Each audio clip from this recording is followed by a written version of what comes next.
definitely. Dahil hindi naman siya pinayagang umalago dito. Sabi nga ni Senator Ping Lacson dati, in-invade ang Senado. Dito, medyo nilalagay naman siya sa lugar niya. Ibang usapin pa kung ano yung mga napag-usapan. Pero halimbawa, mismo yung pagtaas ng kanyang boses ay pinipigilan ng mga kongresista. No? Hindi ka pwedeng Mm. magtaas ng boses dito. No?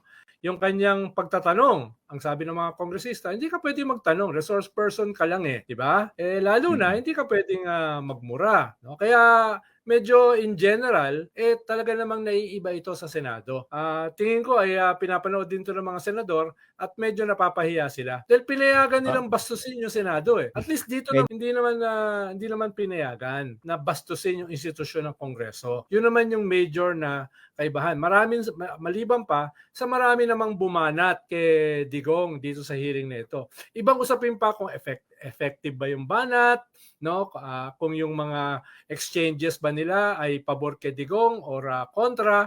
Pero ang malinaw, ibang-iba ito sa handling ng Senado na very deferential at best at very pro Duterte at worst yung ginawa mm. sa Senado.